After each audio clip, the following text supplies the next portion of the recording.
One of the most devastating things about gaslighting is that it rarely begins with something dramatic. It does not usually start with an outrageous lie that anyone could immediately recognize. Instead, it begins with something much quieter: a small denial, a subtle contradiction, a dismissive comment that seems insignificant at the time. You remember a conversation clearly. They smile and say, "That never happened." You recall exactly what they promised. They confidently respond, "I never said that." You explain how their words hurt you. They immediately reply, "You're imagining things." At first, you dismiss these moments. You tell yourself that everyone forgets things occasionally. After all, misunderstandings happen in every relationship. You choose to give them the benefit of the doubt because that is what caring people often do. But then it happens again and again and again. Eventually, you begin noticing something strange. Every disagreement ends with you questioning your own memory. Every conflict somehow becomes your fault. Every attempt to express your feelings leaves you apologizing instead. As Dr. RAMANI often explains, this is one of the defining characteristics of gaslighting. It is not simply lying. It is a repeated pattern of manipulating another person's perception until they begin doubting their own reality. That is why gaslighting is so psychologically damaging. It attacks something deeper than your confidence. It attacks your trust in yourself. Think about what happens when you can no longer rely on your own judgment. Imagine driving through a city where every street sign has been secretly changed. Overnight, the roads are the same, the buildings are the same, but every direction now points somewhere different. Soon, you stop trusting your own sense of direction. You begin depending entirely on someone else to tell you where to go. That is exactly what gaslighting tries to accomplish emotionally. Instead of trusting your own experiences, you slowly begin relying on the manipulator to define reality for you. This transformation happens so gradually that many survivors do not recognize it until years later. You begin asking questions you never used to ask. Did that really happen? Maybe I remembered it wrong. Perhaps I'm being too sensitive. Maybe I misunderstood. Notice what is happening. Your confidence is slowly being replaced by uncertainty. Your intuition is being replaced by self-doubt. Your reality is being replaced by someone else's version of events. One of the cruelest aspects of gaslighting is that it often uses your own kindness against you. Because you are empathetic, you assume there must be another explanation.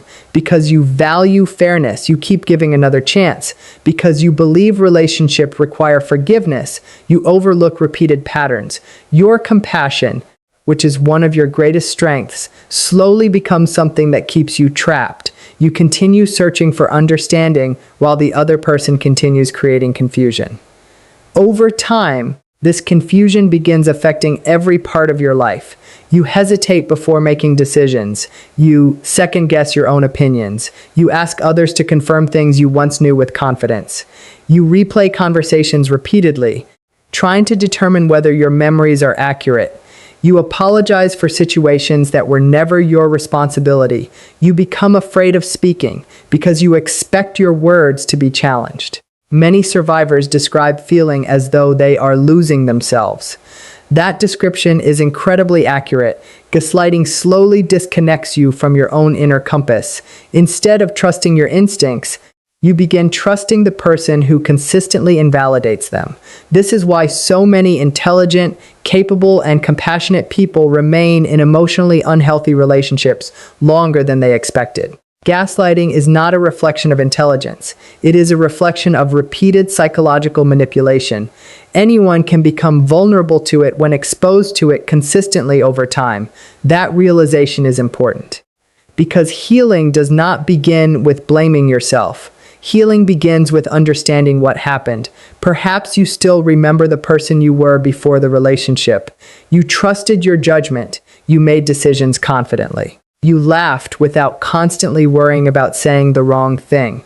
You expressed your opinions freely. Then, little by little, everything changed. You started asking for reassurance. You became afraid of conflict. You questioned your own memories. You looked to someone else to tell you what was real. That is the hidden cost of gaslighting. It steals confidence without leaving visible scars. But here is the truth that changes everything. Your ability to question yourself does not mean your perceptions were wrong. In fact, manipulative people often target individuals who are thoughtful, empathetic, and willing to reflect on their own behavior. Those qualities are strengths.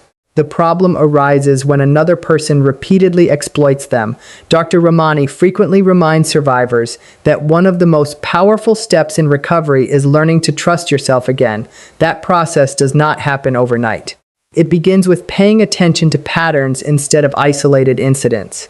It begins with recognizing that consistent invalidation is not healthy communication.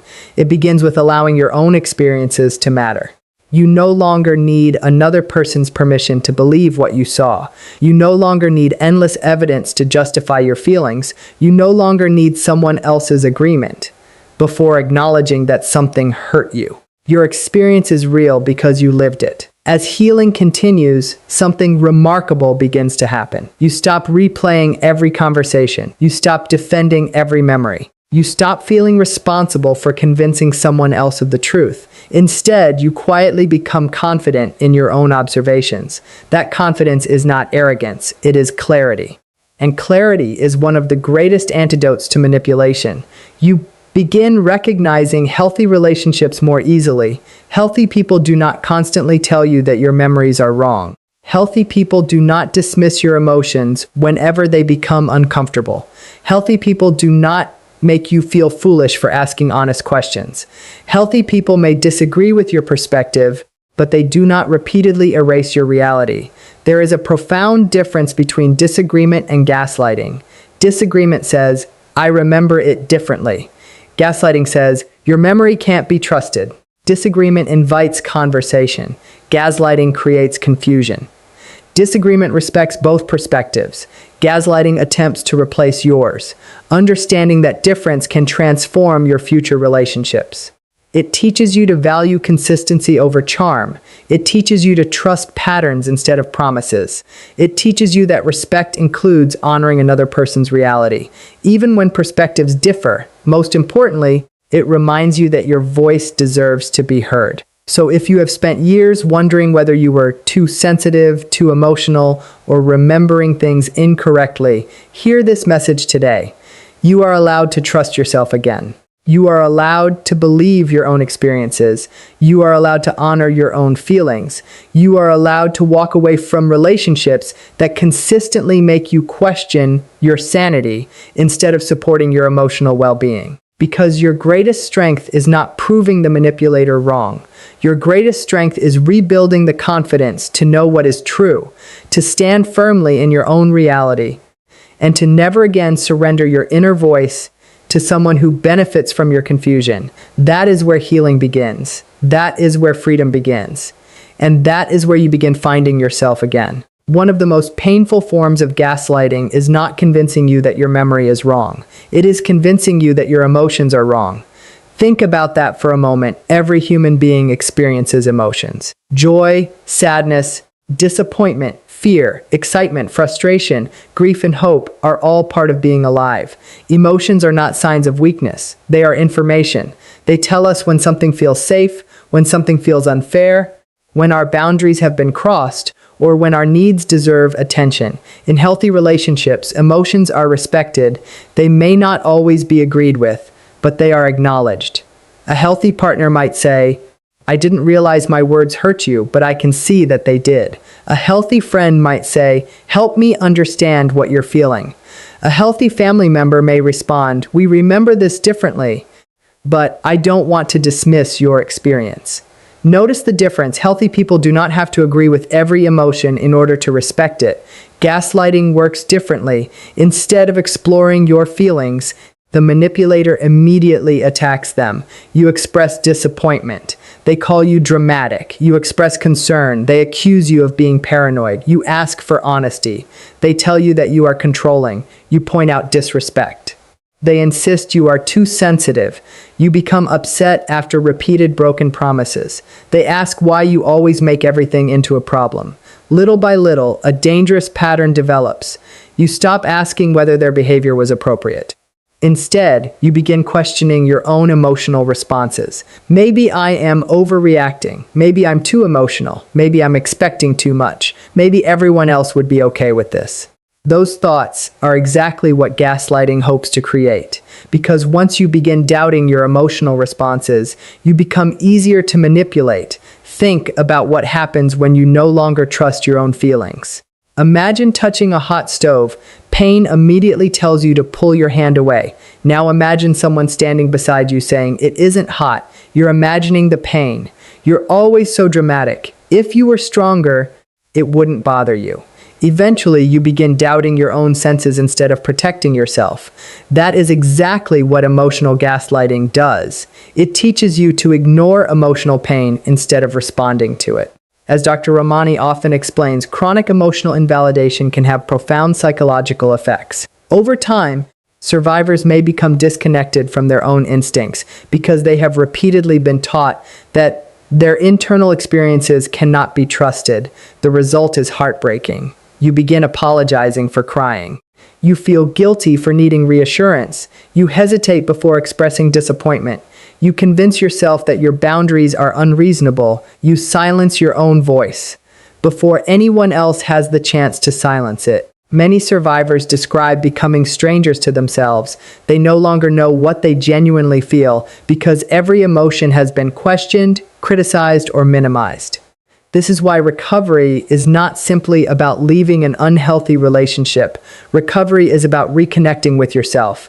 It is about learning that your emotions are not enemies, they are messengers. Fear may be telling you that something feels unsafe. Sadness may be telling you that something valuable has been lost. Anger may be telling you that a boundary has been violated. Disappointment may be telling you that your expectations were reasonable but repeatedly unmet. Instead of asking, "How do I stop feeling these emotions?" Healing encourages a different question.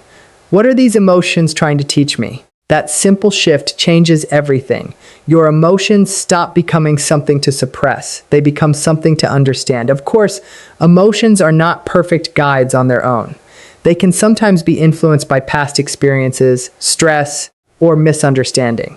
That is why emotional health involves both feeling and reflection. Healthy people learn to notice their emotions, think about them carefully, and communicate them respectfully. Gaslighting interrupts that healthy process. It tells you not to reflect. It tells you not to trust yourself. It tells you to dismiss your feelings before you even have the opportunity to understand them. One of the greatest gifts you can give yourself is permission to pause before accepting someone else's interpretation of your emotions. Ask yourself, what exactly happened? How did it affect me? Has this pattern happened before? If someone I loved described this situation to me, what would I tell them? Those questions help restore clarity because manipulation often depends on speed. It wants you to doubt yourself immediately. Healing creates space to think clearly instead. As your confidence grows, you begin noticing something remarkable. You no longer apologize simply because another person is uncomfortable with your emotions. You recognize the difference between expressing feelings respectfully and being emotionally abusive. Those are not the same thing. Healthy emotional expression sounds like, "I felt hurt by what happened." Manipulation says, "Your feelings don't matter." Healthy communication says, "Let's understand each other." Gaslighting says, "Your emotions are the problem." Learning this distinction is life-changing. It allows you to stop carrying responsibilities that never belong to you. You no longer believe it is your job to eliminate every uncomfortable feeling another person experiences.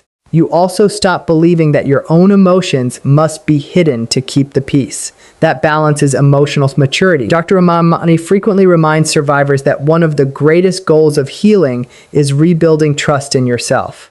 That includes trusting your emotional responses, not reacting impulsively, not assuming every feeling is objective fact, but respecting your emotions enough to explore what they are communicating. Because your emotions deserve curiosity, not contempt. As healing continues, you begin developing a quiet confidence. You notice disrespect sooner. You recognize manipulation more quickly. You stop making endless excuses for repeated patterns. You become comfortable saying, "That didn't feel respectful. I need time to think. I don't agree with that. My feelings matter too." Those simple statements may seem ordinary.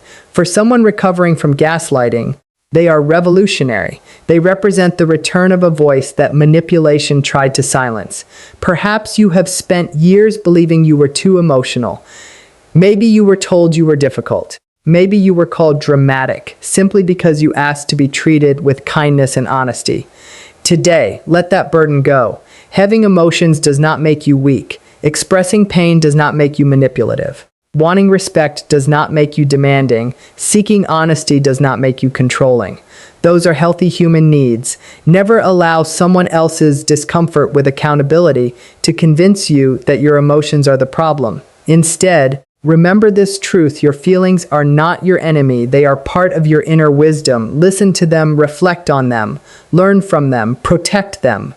Because when you stop apologizing for having emotions, you stop giving manipulation the power to define who you are, and when you trust your own emotional experience again, gaslighting begins to lose its grip. That is the moment clarity returns. That is the moment confidence returns. And that is the moment you begin living from your own truth instead of someone else's distorted version of reality. If gaslighting steals one thing from you above all else, it is not simply your confidence. It is your relationship with yourself. That may sound surprising at first. Most people think the greatest damage caused by manipulation is the arguments, the lies, or the emotional pain. Those experiences are certainly painful. But beneath all of them is something even more devastating. Gaslighting slowly convinces you that you cannot rely on your own judgment. Once that happens, every decision becomes difficult. Every memory becomes questionable. Every emotion feels suspicious. You stop asking yourself what you believe. Instead, you begin asking everyone else. That is why one of the most powerful messages in Dr. Ramani's work is that healing is ultimately about returning to yourself. It is about rebuilding the trust that manipulation gradually eroded. The goal is not simply to recognize gaslighting when it happens. The goal is to become so grounded in your own reality that manipulation no longer has the same power over you. Think back to who you were before you began doubting yourself. Perhaps you trusted your instincts. You made decisions without endless hesitation. You knew when something felt wrong. You spoke honestly without fearing that every word would be challenged. You believed your own experiences. Then, over time, something changed. You started asking for permission before making choices. You apologized for expressing perfectly reasonable feelings. You became afraid of disagreeing. You questioned memories you once knew were clear. You searched for validation from the very person who kept invalidating you. That is the quiet tragedy of gaslighting. It does not just confuse you, it retrains you. It teaches you to abandon your own inner compass. Imagine carrying a compass through a dense forest. For years, that compass has guided you safely. Then someone repeatedly tells you that it is broken.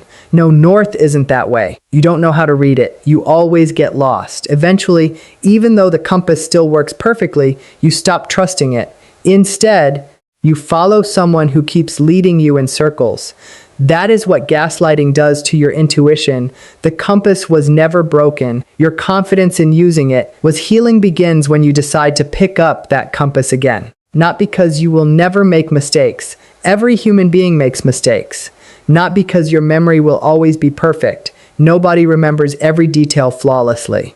But because you understand that occasional mistakes are very different from living in constant self-doubt. Healthy people can disagree about events. Healthy relationships allow room for different perspectives. Gaslighting is different because it consistently teaches you that your perspective does not deserve consideration. Recovery means reclaiming that perspective. One of the first ways you begin rebuilding trust in yourself is by paying attention to patterns instead of isolated moments. Manipulation often succeeds because survivors focus on individual incidents. Maybe today was just a bad day. They've been under a lot of stress. They didn't mean it. Everyone makes mistakes. Those statements can be true occasionally, but healing asks a different question. What is the overall pattern? Does this person consistently dismiss your feelings? Do they repeatedly rewrite conversations? Do they apologize and then repeat the same behavior? Do you leave interactions feeling calmer or more confused? Patterns tell the truth more reliably than promises. That realization is incredibly freeing. Another important part of recovery is learning to tolerate uncertainty without abandoning yourself. Many survivors desperately seek certainty from the person who manipulated them. They want one final explanation, one final apology, one final conversation that makes everything make sense. Sometimes that conversation never comes, and that is painful. But healing teaches something remarkable. Closure is not always something another person gives you. Often, it is something you create. You create it by accepting reality instead of chasing endless explanations. You create it by recognizing repeated patterns. You create it by choosing peace over prolonged confusion. One of the greatest signs that you are healing is surprisingly simple. You stop feeling the need to argue about your reality. You no longer spend hours gathering evidence to prove what happened. You no longer feel compelled to convince someone who has repeatedly refused to listen. Instead, you quietly say to yourself, "I know what I experienced." That sentence carries extraordinary power, not because it is loud, but because it is calm. Manipulation thrives in confusion. Confidence grows in clarity. As your confidence returns, your boundaries become stronger. Notice that boundaries do not begin with telling other people what they must do. Boundaries begin with deciding what you will no longer accept. You realize that you cannot control another person's choices. You can control your own response. You can choose to leave conversations that become disrespectful. You can choose to spend less time with people who consistently invalidate you. You can choose relationships where honesty, empathy, and accountability are valued. Those choices are not selfish. They are healthy. Many survivors worry that trusting themselves again will make them suspicious of everyone. The opposite is usually true. When you trust yourself, you no longer need to analyze every interaction obsessively. You recognize warning signs earlier. You respond more calmly. You make thoughtful decisions instead of fearful ones. Trusting yourself does not mean believing you are always right. It means believing you are worthy of listening to. It means respecting your own observations enough to consider them seriously. It means allowing your intuition to have a voice alongside reason, evidence, and open communication. Dr. RAMANI often encourages survivors to stop measuring relationships by words alone. Anyone can make promises. Anyone can give beautiful explanations. Anyone can say exactly what you hope to hear. Character is revealed through consistent behavior. Jocks build trust. Parts reveal truth. Consistency creates emotional safety. When you begin focusing on those things, your relationships become much healthier. You stop chasing potential. You begin appreciating reality. You stop falling in love with promises. You begin paying attention to actions. You stop asking whether someone could become the partner you hope for. You begin asking whether they are consistently showing the qualities you need today. That shift protects your heart. It also protects your future. As healing continues, something beautiful begins to happen. You rediscover yourself. You laugh more freely. You make decisions with greater confidence. You reconnect with dreams you had forgotten. You stop shrinking yourself to fit someone else's expectations. You become comfortable saying, "No, I disagree. That doesn't work for me. I deserve better." For someone recovering from gaslighting, those simple words represent enormous courage. They are evidence that your voice is returning. Perhaps the most important lesson of all is this: your intuition is like a muscle. The more respectfully you use it, the stronger it becomes. Each time you honor your feelings instead of dismissing them, it grows stronger. Each time you recognize a pattern instead of making another excuse, it grows stronger. Each time you choose self-respect over people-pleasing, it grows stronger. Eventually, something wonderful happens. You no longer fear manipulation the way you once did, not because manipulative people no longer exist, but because you trust yourself to recognize unhealthy patterns and respond with wisdom. That confidence is one of the greatest gifts recovery can offer. So if today you are still wondering whether you can ever trust yourself again, let this be your reminder: the voice inside you was never destroyed. It was only buried beneath confusion, fear, and repeated invalidation. It has been waiting patiently for you to listen again. Believe that voice. Respect that voice. strengthen that voice, because the greatest protection against future gaslighting is not becoming an expert at changing manipulative people. It is becoming deeply connected to your own values, your own judgment, your own boundaries, and your own truth. When you reach that place, something extraordinary happens. No one can easily convince you to abandon yourself again. You stop living according to someone else's distorted version of reality. You begin living with clarity, with confidence, with wisdom, and with the quiet strength that comes from finally knowing who you are. That is true freedom, that is lasting healing, and that is the greatest victory any survivor can ever achieve.